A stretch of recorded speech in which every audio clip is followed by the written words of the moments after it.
Брати и сестри, радвам се, че сме заедно. Благодарим за гостоприемството. Поднасяме извинения, че пак ви досаждаме. Започваме и да идваме малко по-често в Благоевград. Може и още по-често да почнем да идваме. Молим за извинение. Потърпете ни, толерирайте ни. Водим ви едно хубаво момиче, взимаме ви едно хубаво момче. Така става бизнеса на тази земя. Радвам се, че сме заедно.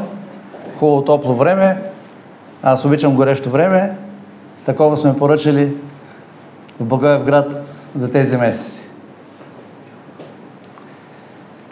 Бог е добър, за това, че ни дава още една възможност да чуем Неговото Слово, да бъдем заедно, да се поздравим и да установим, че сме все още по Божия милост в същия път. Защото по-добър път няма. Преди няколко години аз сериозно говорих с Бога относно моето проповядване и съм обещал да не губя времето на хората никога повече. Обичате ли да сте точни на някаква среща и другия да закъснява? Обичате ли? Лъчо, обичаш ли? Чакаш 15 минути, 20 минути. Ти обичаш да си точен, ама обичаш ли другите да са неточни? Обичаш ли? Как? Той е деликатен човек и не иска да каже истината. На никой не му е приятно, но има по-нервни и по-спокойни, той явно е от по-спокойните, но не е приятно, когато някой ти губи времето. Също толкова е неприятно на другия, когато ти му губиш времето. А между другото, ако да речем 50 човека, колкото сме приблизително тук, те чакат само 10 минути. Това са само 10 минути. Колко време губиш? 10 минути или 50 пъти по 10? Губиш 50 пъти по 10. Ама само 10 минути, но 50 човека да чакат. Времето е много ценно, затова защото то тече еднопосочно и никога не се връща. Затова тази сутрин сме на богослужение и да, знам, дошли сме да се видим, дошли сме да бъдем заедно, но това е номер 2. Кое е номер 1? Дошли сме не да си видим красивите усмивки, но да общуваме с Бога, с живия Бог. Какво Той иска да сподели с нас, защото този диалог, който ние водим с Бога, от наша страна с молитва, от Негова страна с Святия Дух по учение, Неговото Слово, този диалог ще продължава докато сме живи. Този диалог именно ни помага духовно да израстваме. Така че, скъпи приятели, аз съм се молил и искам да споделя нещо с вас. Вярвам, че той идва от Бога. И ви моля, ако някой е дошъл само заради социалната среща, да се забавлява и да се радва, че сме заедно. Но ако някой е дошъл да чуе какво казва Бог, сега нека да отворим не толкова ушите, колкото сърцата си, защото Бог говори не толкова чрез ушите, колкото чрез сърцето, чрез нашата съвест. Тези от нас, които не са от вчера по Божия път и са изминали известно време в Божия път, ние вече познаваме вкуса както на удовлетворението и радостта от това, че сме Божии хора, от това, че чувстваме Божието присъствие в живота си, така чувстваме горчивината и разочарованието, когато усещаме, че не сме там, където Бог очаква от нас. Така ли?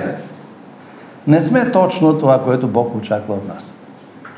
Не си на нивото, което Бог очаква от тебе. Не си израснал достатъчно, не обичаш Бога достатъчно, не следваш Бога с цялото сърце, така както Той очаква от тебе. Не си толкова отдаден, колкото Той е към тебе. Погледнете към Голгота, какво направи Той за нас. И този горчив вкус е едновременно полезен или вреден, в зависимост от дозата. Нашия син е фармацевт и той казва, има една вълшебна дума в фармацията и това е думата доза. Ако сбъркаш дозата, нещо, което иначе те лекува, може да те убие. Да те увреди или да те убие. Дозата е наистина вълшебна дума и в нашия живот. Вземете строгостта във възпитанието. В правилната доза добре. Прекалена доза може да убие или да увреди. Вземете милостта, мекотата, толерантността. Правилната доза добре, ако не, ставаме безпринципни хора. Дозата е вълшебна дума, сериозна дума. Така че това неудовлетворение, това, което Павел нарича скръб по Бога, страданието от това, че не сме на ниво, трябва да бъде в правилната доза. Ако въобще не изпитваме такова страдание, такава тревога, че не съм вред с Бога, ние ставаме духовни непокисти. Не ни интересува. Презадоволени като лаодикиеца, казваме всичко е наред. Нищо, нямаме проблеми. Бог е любов, няма страшно, той разбира, той обича, всичко е наред. Когато нямаме никаква тревога от този вид. Обратно, когато сме прекалили с дозата, от мен нищо не става, аз съм много грешен, за мен няма надежда, аз съм свършен човек, за мен няма надежда. Това ни води до духовна депресия, до обезсърчение, до духовно отчаяние, отхвърляне на Бога в крайна сметка. Дори когато ходим на църква и си мъкнем дрехите на църква, аз познавам много такива християни. Той идва на църква, защото знае, че трябва да дойде на църква, той идва тук, защото все пак къде да ходи в този свят, той знае, че и тук е истината, обаче той няма радост, той няма удовлетворение, той е смачкан, затова, защото той казва, аз съм грешен, за мен няма надежда. Сбъркал е дозата. Дяволът се радва и на двата случая. Когато не взимаш достатъчно доза, никаква тревога за твоето духовно състояние, всичко ти е добре. Или когато си прикалил с дозата, дяволът казва, така, пържи се, ти още от сега си в ада. То оттатък няма ад в момента, то ще има някой ден на Божието наказание, ти още от сега си влязъл в Божието наказание. Дяволът се радва и в двата случая. Как трябва да постъпваме? Понякога се уморяваме от своите духовни борби, защото аз знам, че и при вас е както и при мене, не се получава от първия път. Колко от вас са извършвали или в момента извършват умишлен грях? Аз не се притеснявам да кажа, защото съм извършвал най-малкото. Някой от вас друг има ли? Умишлен, не без да искаш, умишлено. Тоест усещаш, че приближаваш, мирише на грях, усещаш, че ще сбъркаш, защото си го сбърквал 100 пъти и пак отиваш там. Имате ли такъв случай? Значи ето, всички сме там, всички сме в тази партия. Как се чувства след това? Духовно удовлетворен, до толкова засрамен, че не ти се иска да се молиш дори. Защото си кажеш, аз ще отида, ще се помоля Бог да ми прости, ама аз още 1000 пъти го бях молил все да ми прости и всеки път вярвам, че той ми прощава и сега пак същия пазарлък с Бога и разбираш, че се подиграваш на Бога по някакъв начин. Но в крайна сметка нямаме къде да отидем, плачем, страдаме, държим Бога, както едно виновно дете, пак се държи за майка си, докато тя го санкционира и пак се надяваме на Божието прощение. Така че ние всички имаме тази борба. И понякога се уморяваме и се обесърчаваме, защото започваме да чувстваме, че като че ли не напредваме духовно. И си оставаш все същия. Искам да ви кажа, че ако започва такова убеждение в нашето сърце, тук вече пак сме похулили Бога. Чакай, то всичко стана много сложно. Ако започваме да твърдим, че ние не напредваме, ние сме си все същите грешници. Аз лично се обиждам, не знам, Бог повече се обижда, но на мен ми е обидно, когато чувам по него, Господи, ние сме все същите, ние сме си все същите, това мене много ме обижда. Защото ние не сме все същите. Ние се променяме. Ти не си какъвто беше преди 2 години, преди 5 години. Ти вървиш по Божия път. Иначе казваш по този начин, че Бог е некадърен да те променя. Нищо не става. Бог нищо не може да направи. Не си същия. Ти се променяш положително. Но въпросът е дали достатъчно се променяш. Нивото, качеството на промяната. Добрата новина е, че Бог все още има планове за нас. Добрата новина е, че Той не се отказва да ни води. Добрата новина е, че дори когато ние сме паднали и си казваме, аз съм свършен, Бог вече не се занимава с мене, ти не си свършен, защото Той не те е отписал от Неговите тера. Той не се е отказал. Нали знаете, понякога в човешките връзки, когато те се разпадат, най-добре е да не се разпадат, но когато започнат да се разпадат, това тръгва от единия. Никой не тръгва като швейцарски часовник в същата секунда и от двете страни. Тръгва от единия, понякога и другия прихваща. И работа свършва. В нашата връзка с Бога никога не тръгва от Него. Разпадането на връзката. Винаги тръгва от нас. И причината как се нарича вируса? Грех. Вируса се нарича грех. Ако забравите тази проповед, ще ви помоля да запомните нейното заглавие. То е достатъчно силно, за да ни насърчи. Колко от вас обещават да запомнят заглавието? Бог още не е приключил с теб. Бог още не е приключил с теб. Аз не те питам ти какво си мислиш. Аз съм свършен човек, аз съм отписан, аз съм забравен, аз съм черната овца. Ти така казваш. Аз ти казвам от Божието име, Бог още не е приключил с теб. Който и да си ти. Стар, болен, нещастен, без пари, грешен, незрял, глупав, грозен, няма значение, ти казваш така, Бог още не е приключил с тебе. Преди да чуем това, което Бог не е приготвил и да отворим Божието Слово, дайте им един логичен аргумент, човешки аргумент, вън от Библията, че това е верно. Че Бог още не е приключил с тебе. Физически аргумент. Ало, добро утро, точно така. Факта, че днес си жив, може да си на 80 години, може да си на 20 години, може да куцаш, да те боли, да трепериш, да нямаш 2 лева в джоба. Тази сутрин ти беше в списъка на онези, които Бог искаше да ги събуди. Тая сутрин с добро настроение, с лошо настроение, накуцвайки това, онова, ти си тук. Което означава, Бог още не е приключил с тебе. Може да ти е криво, може някой да ти е изял десерта на живота, може да не искаш никого да видиш. Съжалявам, Бог казва, аз още не съм приключил с тебе. Защо? Ами, защото си тук. На 3 август 24 година аз те събудих. И докато това Бог го прави с тебе, в рамките на благодатното време, значи той не е приключил с тебе. Нека да отворим нашия първи текст. Псалом 139. Тези от вас, които четат Библията, изучават Библията, е по-правилно да се каже, мога да попитам каква е темата на 139 псалом. Той е един от известните псалми. Каква е темата на 139 псалом? Бог знае всичко. Бог е всезнаещ, вездесъщ, всеприсъстващ, всемогъщ, но преди всичко всезнаещ в този псалом. Това са Божите абсолютни качества. Никой друг няма такива качества. Да бъде всемогъщ, да бъде всеприсъстващ, да бъде всезнаещ. Псалома започва, нали знаете онази думи. Господи, слушай, ти всичко знаеш за мен, моите мисли, моите думи. Еди какво си. Преди думата да се появи, ти я знаеш. Къде е думата преди да се появи на езика ни? Преди да чуете вие аудио, моята дума, тя къде е? В моят интелект, в моя разум, в моето сърце, казва Библията. И той казва, опитам се, дори да се опитам да избягам от тебе. Отида на Хималаите, отида еди къде си, отида потъна в морето. Ти пак си там, ти преди мене си там. Аз от тебе не мога да избягам. Така започва този псалом. После 14 стих: ще те славя, защото страшно и чудно съм направен. На псалмиста, в случая Давид, му става лошо, само като си помисли колко сложно човекът е направен. Още, и той след това говори за утробното развитие, още отвътре утробното развитие. После раждането, после развитието на човека. Страшно и чудно съм направен. Чудесни са твоите дела. И душата ми добре знае това. Аз това го схващам, това го разбирам.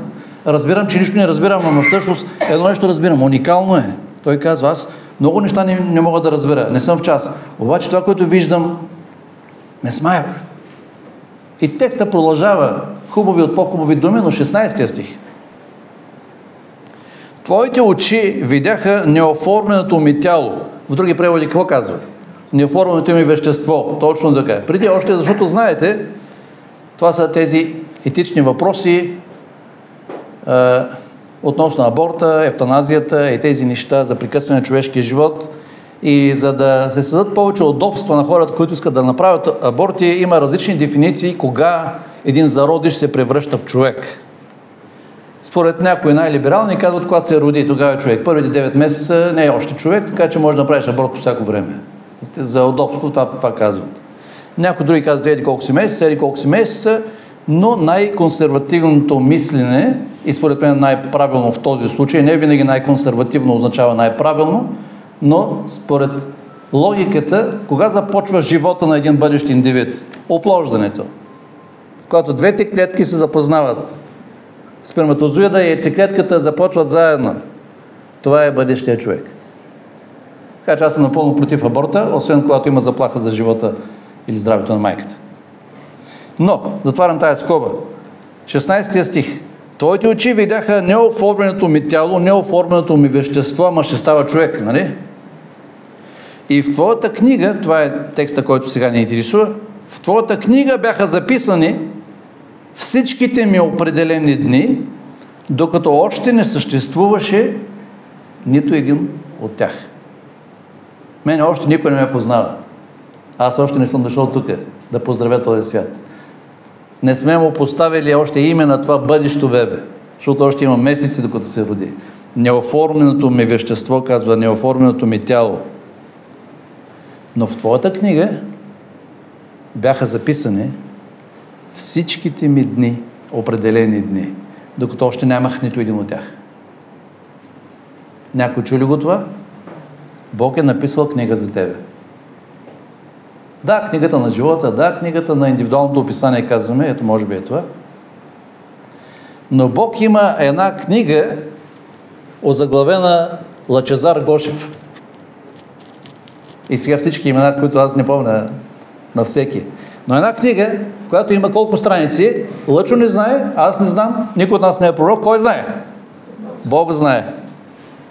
И в книгата на Лъчезар Гошев има още някакви страници, аз не знам още колко, но най-малко страницата днес. И тази страница днес, Бог я пише в момента, въз основа на нашия живот. Нямам информация дали ще имам страница утре. Но днес, тази сутрин, Бог отвори още една страница в нашия живот. И в твоята книга бяха записани всичките ми определени дни, докато нямаше нито един от тях. Бог още не е приключил с тебе, защото имаш още една страница днес. Тоест, първата важна мисъл, която трябва да запомним тази сутрин, Бог има план за твоя живот. Нека да ви задам един лесен въпрос, защото отговора почти се чувства във въпроса. Един велик Бог може ли да има някакви нищожни проекти? Вие очаквате ли Айнщайн, ако Айнщайн живее тук в съседната къща, Айнщайн, като кажем за някой Айнщайн, казваме той е гений, нали? Айнщайн да се занимава с някакви глупави проекти. Дали си губи времето? Дали този небесен Айнщайн, този Бог, цар на царете, велик и безкрайен, той има ли дребни проекти? Ако вземете живота на една мравка, ако вземете нещо много дребно като живата клетка, ако вземете нещо много дребно като кръговрата на веществата, там някъде между кислорода, въглеродния двуокис, този велик Бог може ли да има дребни проекти? Да или не? Не. Всеки проект на Бога, един ентомолог, знаете какво е ентомолог? Специалисти по насекомите. Той казва, окото на една муха може да удиви всеки атеист. Това казва той. Окото на една муха, много насекоми имат невероятно зрение, за което ние нямаме представа. Освен, че на някои от тях могат да обхванат 360 градуса и се въртят. Знаете, хамелеона, например. Окото на една муха може да удиви всеки атеист, казва той, всеки невярващ. Един безкрайен Бог може ли да има глупав проект, дребен проект? Не, дори окото на една муха. Така че Бог има план за тебе. И Божият план е добър. Може понякога да не ти изглежда така, защото в живота понякога никак не е толкова лесно. По-скоро, по-често не е лесно. Но въпреки това Бог има добър план. Знаете ли защо на нас не ни се струва винаги приятно? Защото ние искаме всичко кога? Всичко сега. Ако може и да преди 5 минути. Но Бог прави нещата в дългосрочен план. Бог прави нещата, че в крайна сметка резултатите да бъдат максимални, да бъдат най-добри. Вземете за пример Йосиф. Божията крайна точка е да го изстреля на върха в египетската империя. За да отиде там той, кой ще ми каже първото, което трябваше да преживее? Първото, домашното възпитание на един вярващ дом. Супер, отличен старт. Второто беше предателство от братята. Това лесно или трудно се преживява? Хайде да говорим честно. Брат да те продадат и то най-физически. Най-физически. Той да реве, той да пищи и да казва, моля ви, не правете, заради Бога, ние сме братя, ние сме една кръв, те го продават, те го гледат и той плаче и се обръща към тях, той е вързан зад камелите и заминава. Просто най-културно го продадоха и заминаха. И той замина. Акт на милост от тяхна страна. Точно така. Бяха така добри, че не го убиха и го продадоха. Йосиф плаче. Бог казва какво? Какво казва Бог отгоре? Нека ние си говорим божествени истини по човешки начин, защото ние нямаме друг начин, освен по човешки начин. И ако ти, Лъчо, беше Бог, какво би преживял в момента? О, горкото дете. Горкото дете. С толкова любов, толкова страдание, Бог, о, горкото дете. Колко болка. Представиш това до дъното на сърцето да ти боли братята ти. Няма да видиш баща си, няма да видиш майка си, не знаеш какво става, не знаеш къде отиваш. Страданието на Йосиф е до края. Само един страдаше повече от Йосиф и той се нарича живия Бог. Бог казва, моето момче, това трябва да се случи. За да отидеш най-накрая там, където аз съм приготвил. В твоята книга са всички мои дни. Аз знам следващите страници, ти не ги знаеш. Колко пъти го продадоха, ние не знаем, но знаем, че отиде в дома на Петефри. Йосиф дава най-доброто от себе си. Защо? Божий човек е. Бог беше с него. Дава най-доброто. Малко успокойно. Намерихме си място като роб. От любим син на баща си отидах, станах роб, продаден от братята си. Това беше първата глава от живота му. Господарката пък дойде, почна да му прави ония номера. Той не е съгласен, той има принципи. Тя му направи клопка. От роб, къде отиде, моля? Затворник. Затворник с какво досие? Днес като отиде някой изнасилвач или някой педофил и избил децата в детската градина и го спратят в затвора, знаете ли какво го правят затворниците? Знаете ли какво го правят? А този човек с едно много жестоко досие отива в затвора. И той прави най-доброто. И Бог е с него. И той казва, докъде я докарахме? От любим син на баща си, роб, правиш най-доброто, отиде в затвора. За да съкратя историята, защото няма сега да правим анализ на неговата история. Но в крайна сметка той отива там, където Бог беше решил. Има онзи филм, онази сага, идват братята, говорят с него, те треперят, като умря Яков, те казват, виж какво баща ни каза, искам да ти кажем, да знаеш, почнаха да съчиняват нея история. Баща ни каза, виж какво, да ни простиш, ние сме все пак Божии хора, той каза, човек, спокойно, аз знам сега какво ви притеснява. Битие 50 глава 20 стих. Вие наистина намислихте зло против мене. Това не може да се отрича, това е черно на бяло. Но Бог го обърна за добро, за да спаси живота на много людей, както стана днес. 21 стих. Така че не бойте се, аз ще храня вас и децата ви. И какъв изумителен човек. Утеши ги и им говори любезно, приятелски. Той каза, слушай, спокойно, всичко изчезва, всичко се забрави. Ние сме братя. Аз знам вкуса на болката, знам вкуса на предателството, но аз няма отмъщение в моето сърце. Бог има план за твоя живот и той е един добър план. Еремия 29 глава 11 стих. И Бог говори на хора, които са в изгнание, не хора, които са в квартала милионерите. Зная мислите, които мисля за вас. Мисля за добро, а не за зло. Да ви дам бъдеще и надежда. Говори на евреите, които бяха в робство. Трябва да вярваме, дори когато това не се вижда, че Бог работи за нашето добро. Римляни 8:28 какво казва?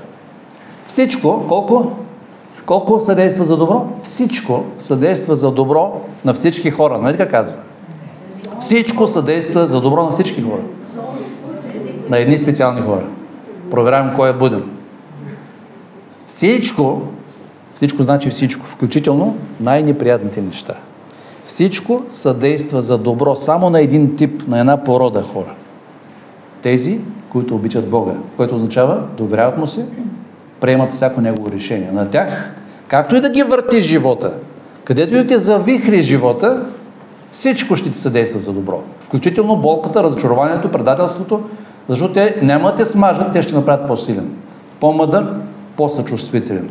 Така че първата голяма мисъл тази сутрин, Бог има план за твоя живот и този план е за добро. Второ, Бог продължава да работи за тебе, докато си тук. Един ден, 2 дни, 10 години, 50 години, 80 години, докато си тук. Бог продължава да работи за тебе. Ние наричаме това, Библията го нарича процесът на освещение. И като ни питат какво е това освещение, как обясняваме ние това? Освещението е един процес на преобразяване под влиянието на Святия Дух, който протича за колко години? Целият живот. Колко е то целият живот? Колкото Бог ти даде, но целият живот. Тоест няма да дойде в живота на християна един момент, в който той сложи ръката в джобовете и да каже: аз вече се осветих напълно и понеже колко години аз съм в Божия път, сума ти години, и вече от тук така много мисля, много се моля, но вече няма какво да променям в живота си. Ако някой ти каже такова нещо, значи той нищо не е разбрал. Цял живот. Цял живот. Ако му позволим, Святия Дух ще ни преобразява ежедневно. Всяка сутрин, когато се събудим и говорим с Бога, вие говорите ли с Бога в началото на деня? В края на деня? Как е минал деня? Естествено. Точно. Не може друго яче. И когато говорим с Бога, виж, Господи, моля се днес, ме наблюдавай, виж какво нещо не е вред, аз искам да бъда още по-близо при Тебе, искам да отразя още по-добре. И после, като си направим анализ на този ден, трябва много честно да видим: Господи, слава на Тебе. Аз до сега много крещях на онзи съсед или колега, той много ме танцуваше по нервите, но този път гледам, че днес много приятелски се държах с него, докато той пак ме провокираше. И това се нарича духовния напредък. Бог ти е помогнал една стъпка напред.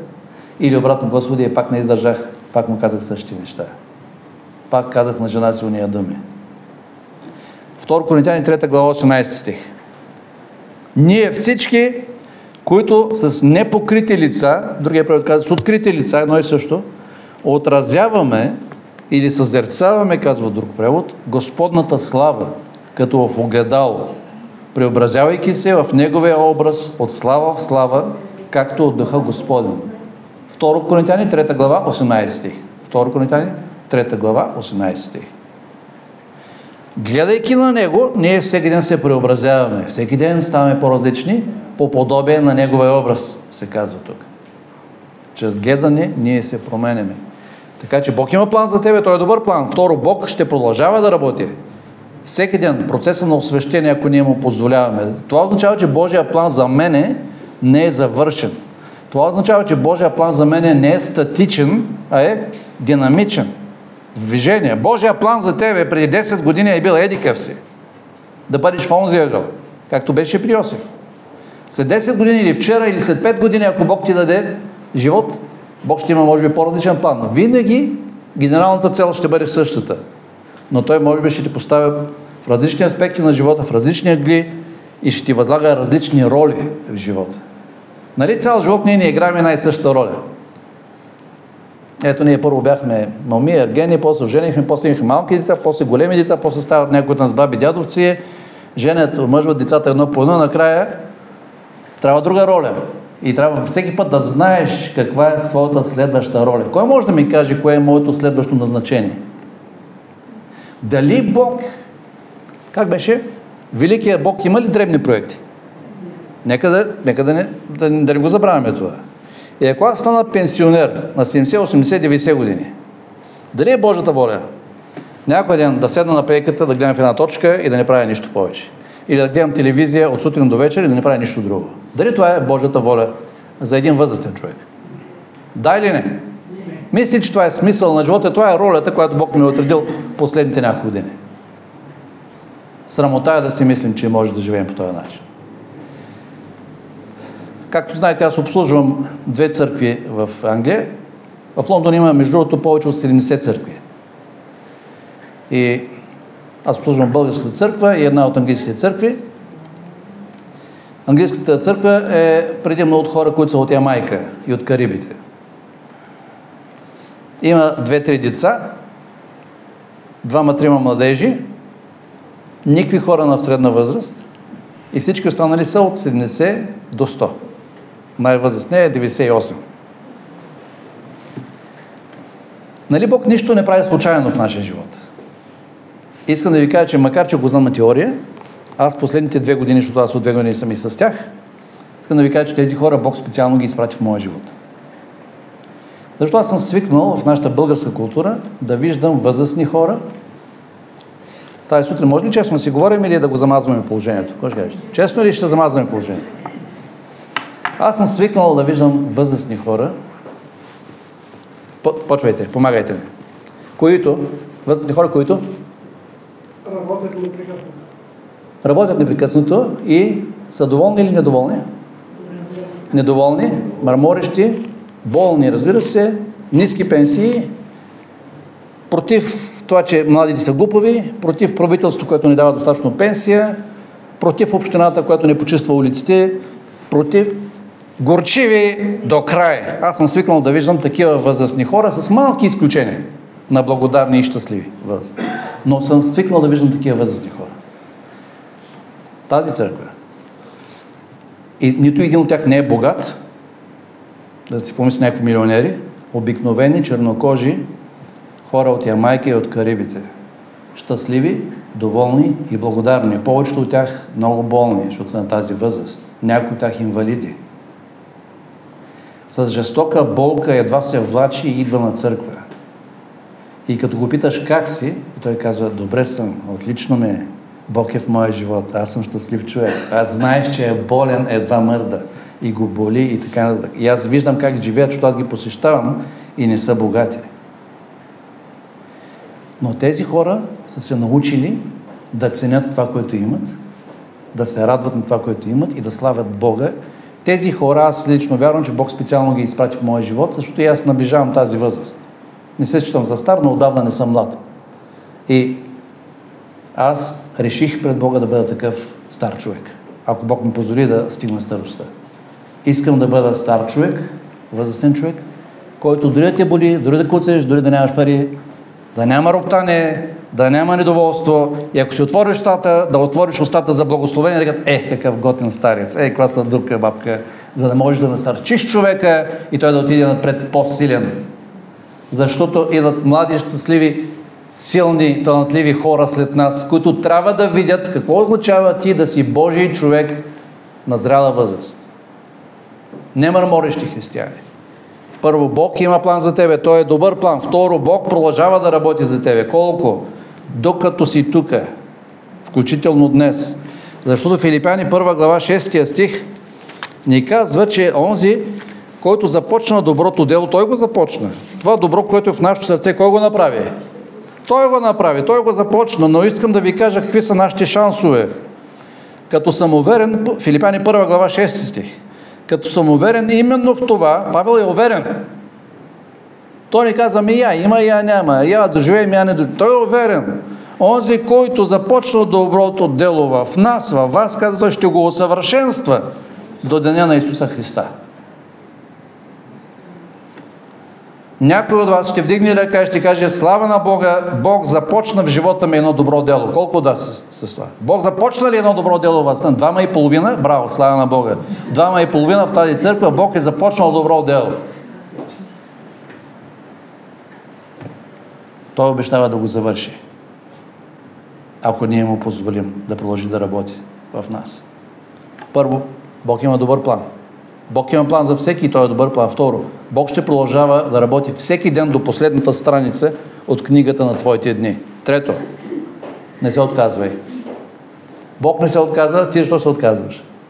Много пъти не се отказваме. Той не се отказва да завърши доброто дело в нас. Ние казваме: аз повече не мога. Аз не мога да се променя. Кой ти каза? Защо сега ще обиждаш Бога?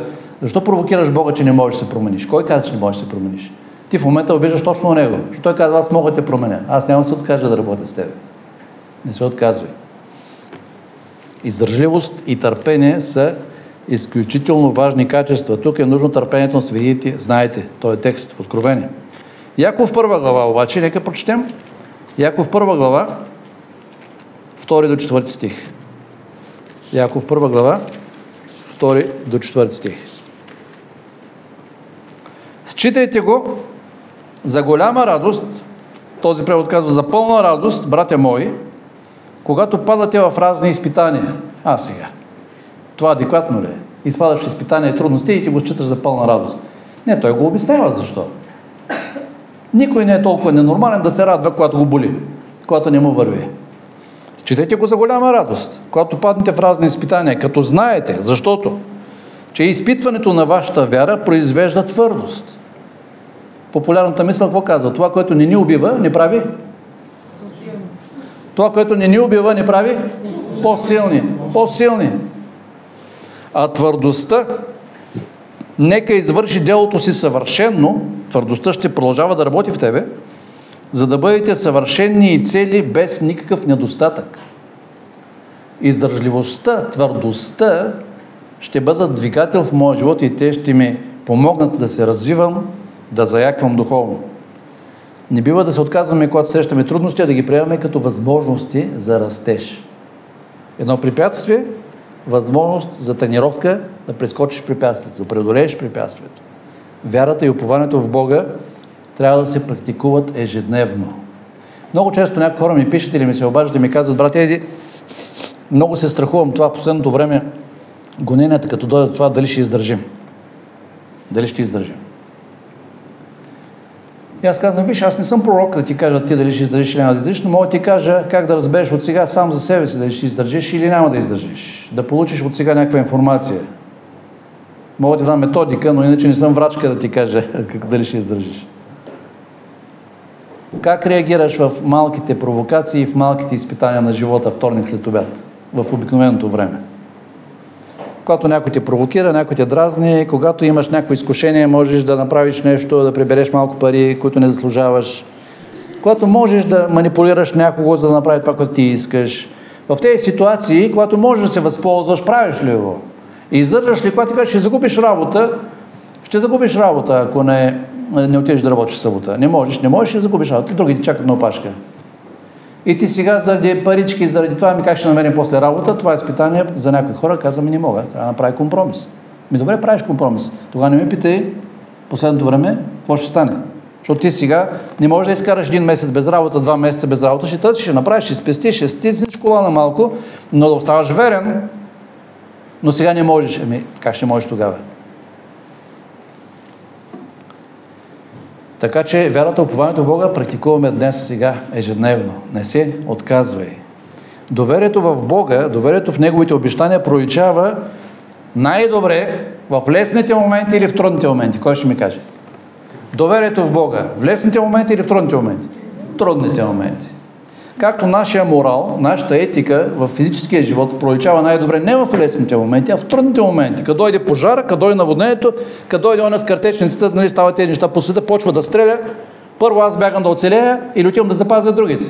Знаете сега Тръмп, не знаете тази стрелба, която стана. Нали? Ето един от жертвата, човека, който беше, отиде да запази семейството. Хвърли се върху семейството си и простреляха него, почина човека. Една достойна смърт, защото отиваш да запазиш някого, ти падаш.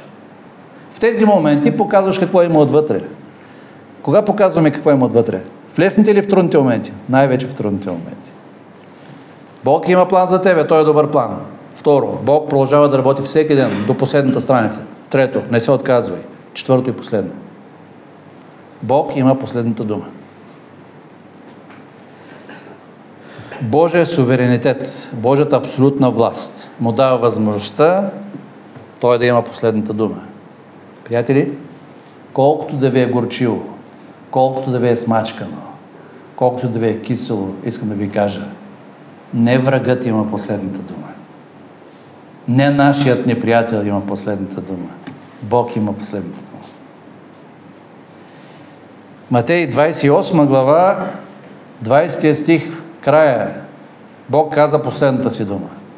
Исус казва: и аз ще бъда с вас. Колко? През всичките дни, до края на вековете, до свършика на времето. Не врагът има последната дума.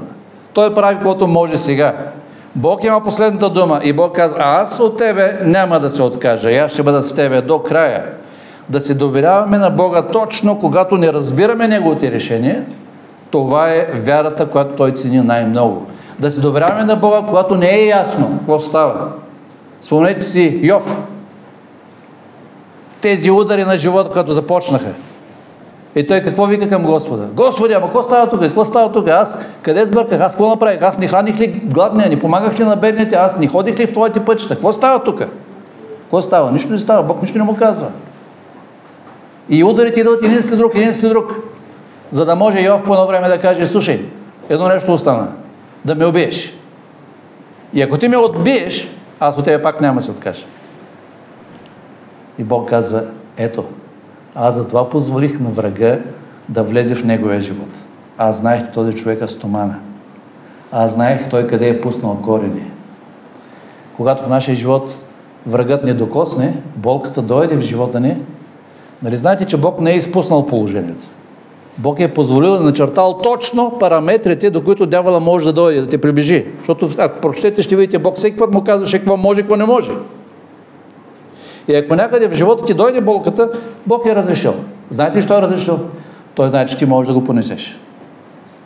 Но какво казва Йов? И да ме убиеш, аз от тебе нямам намерение да се откажа. Да се доверяваме на Бога точно, когато не разбираме Неговите решения. Това е висотата на вярата. Това е вярата, която Той цени най-много. Бог още не е приключил с тебе. Ако поради възраст казваш, аз вече не мога, спомнете си Мойсей. 40 години златният период на неговия живот. В двореца, богатство, лукс, всичко добре. После там един инцидент, 40 години къде отиде? В пустинята при овцете. Нали? Професор, академик, милионер, представете си, отива сега с овцете. Колко години? 40. Стана само на 80 години. Какво му е? Нищо. Той си казва, по-човешки какво си казва? От тук нататък, щом от принц станах овчар, сега какво остава? Следващата стъпка, нищо вече не си. На 80 години Бог го намеря до горящата капина, започва един диалог с него, в крайна сметка Бог изплюка мъчето и какво му казва? Ами сега всъщност, сега идва най-важното в твоя живот. Чай, ти на кого говориш? На един 80 годишен говорим. Точно така. От тук нататък сега ти ще отидеш, ще изведеш народа ми и тук дойде най-голямия екшън в неговия живот от 80 до 120 години. Бог не беше приключил с него. Мойсей беше приключил себе си, аз това не мога, Бог каза, не, ти не знаеш какво не можеш, аз знам какво можеш ти. Ти от тук нататък започваш. Така че ако някой поради възраст се оплаква и нямаш 40 години като Мойсей, но имаш още 2 дни на тази земя, защо да не ги живееш по най-блестящия начин? Нищо, че това боли, онова боли. Защо да не бъдеш най-добрия пример? Спомнете си Халев. Исус Навин и Халев бяха единствените от това поколение, които останаха верни. И сега вече след тези 40 години в пустинята измря цяло поколение, останаха само тези двама от корифеите, вярата, и те ще влизат в обещаната земя. Исус Навин разпределя териториите. Халев идва при него и казва, имам едно желание. Какво беше това желание?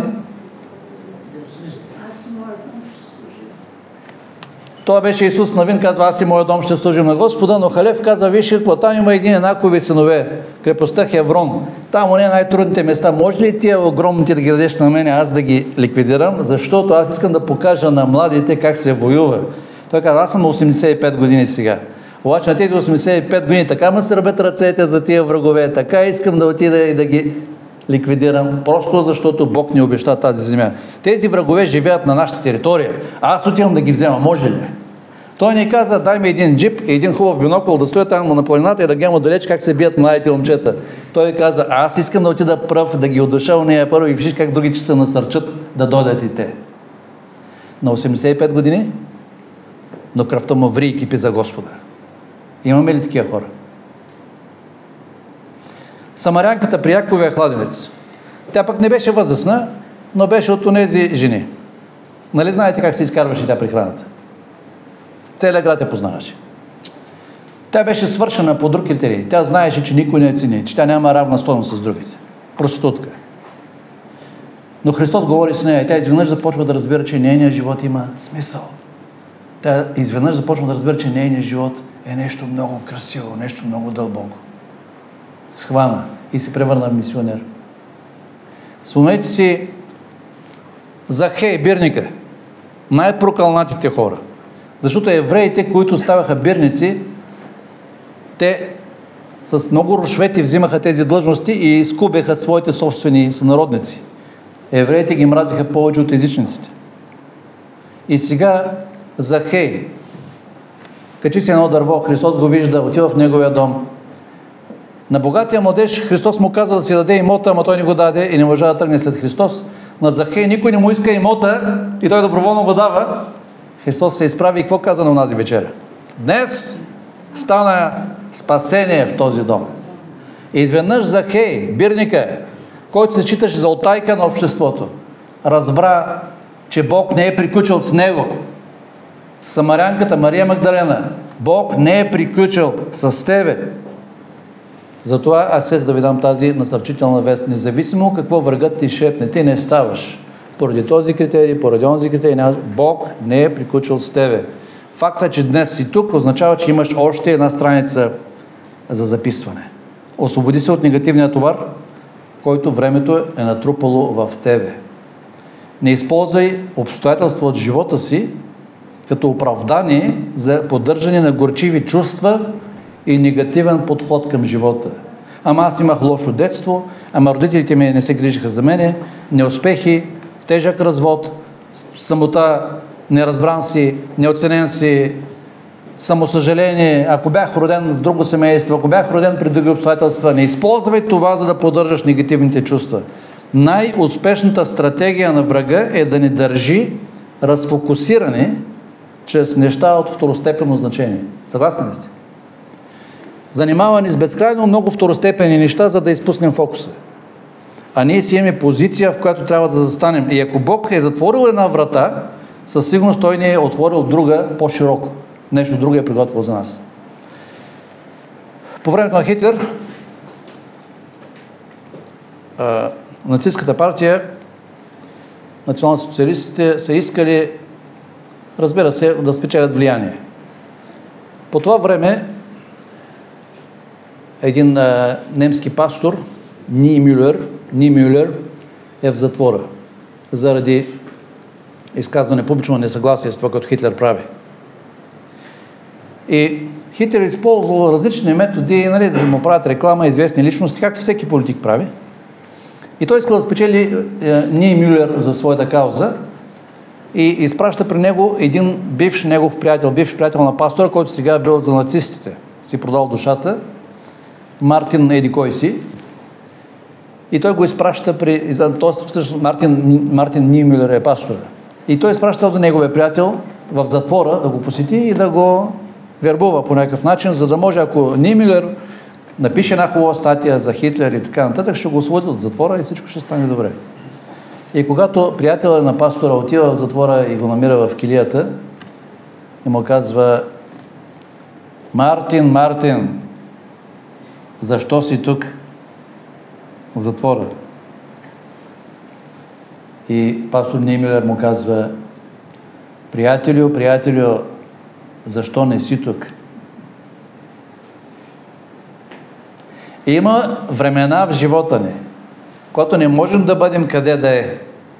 И имаме определено място, правилното място. И в онзи момент той казва: правилното място е да дойдеш в затвора, заради правилна позиция, но ти си на свобода. И ти ме питаш: аз защо съм тук? Приятели, живота ще ни завърти в най-различни положения. Ние имаме ясна позиция. Ние сме застанали на страната на нашия цар. И е много важно във всеки отделен момент да търсим къде е нашето място. Защото Бог още не е приключил с тебе. Бог има невероятен план за твоя живот и Той ще го завърши. Довери се на Неговото дело, живей с надежда и вяра в Неговите обещания, наградата ти те очаква. 1 Коринтияни 9 глава, 24 от 27 стих. Думите на апостол Павел. Не знаете ли, че които тичат на игрището, всички тичат, а само един получава наградата? Така тичайте, че да я получите. Този текст май ни подсказва, че може и да тичаме и да не получим награда, нали? Да си губим време да ходим на църква, да правим това, да не получиш награда. Той казва: така тича, има си правилен начин да тичаш, по правилата на играта. Така тичайте, че да получите. И всеки състезател се въздържа от всичко. Те вършат това, за да получат тленен венец, земна награда, а ние не тленен. И тъй, аз така тичам, не като към нещо неизвестно. Така удрям, не като че бия въздуха, неадекватни движения. но уморявам тялото си и го поробвам, държа всичко под контрол, да не би като съм проповядвал на другите, сам аз да остана неодобрен. Павел казва, аз много внимавам как пътувам, защото след мене идват други хора. Аз проповядвам на другите какво е правилно, какво не е правилно. Но аз се боя да не би, докато аз проповядвам на другите, самия аз да бъда неодобрен. Аз знам, че всеки от нас има мили хора, близки хора на тази земя, за които се молим, които още не дават ясен знак, че са преминали на Божия страна. И най-мощната проповед, която може да им се изнесе, не да ги закараме на църква или да им дадем да четат някаква християнска книга, коя е най-мощната проповед? Нашия живот, който те много добре виждат, нашето лично свидетелство. Това е най-мощната проповед. И Бог да ни помогне да устоим до край. Какво беше нашето заглавие?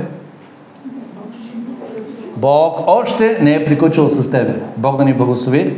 Всяка страница от нашия живот, която Бог пише, да бъде написана достойно за Негова прослава до край. Амин.